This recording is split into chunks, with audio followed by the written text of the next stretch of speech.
This is a true story from my childhood about a spirit that used to mimic my mother's voice. Welcome back to Tales from the Witching Hour, where the veil is thin and the shadows come alive. I'm Kat, and tonight's story is about the mimic that wouldn't stop calling my name. My childhood was spent in the middle of nowhere on a farm, with my family, of course.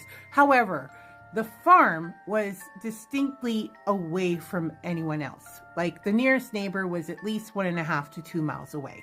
So noise pollution was not a thing.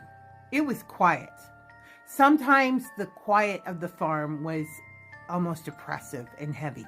But it was a quiet place. There wasn't like traffic noises or noises from neighbors. It was quiet. We maybe heard some birds singing and whatever activity was happening on the farm. So one particular morning, I was around 5 or 6 years old, and my mom had just stepped outside for a minute, but I was in the house by myself. And I was just playing and waiting for my mom. And as I was playing, I distinctly heard my mother's voice call me, Katarina. I heard my name distinctly from my mother's voice. My mother was from Germany. She had a German accent, so it wasn't like something that is easily imitated.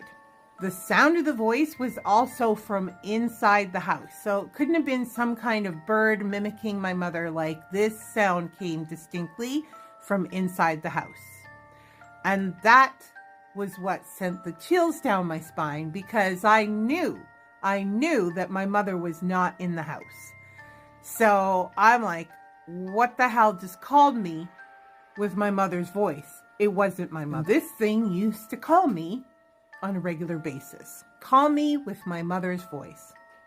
And I would also hear footsteps in the house.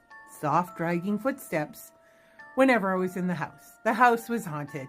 Completely haunted. That house didn't just want to be seen, it wanted to be heard, and it knew exactly whose voice to use. Have you ever had someone call your name, a ghostly voice, a disembodied voice? Someone who's calling you, but they're not actually there? If you have, tell me your story in the comments or send it to me in a DM. It might appear in a future episode. Now make sure you follow Modern Witchery Official for more tales of terror. That was tonight's tale from the Witching Hour. I'm Kat, and please have sweet dreams, if you can.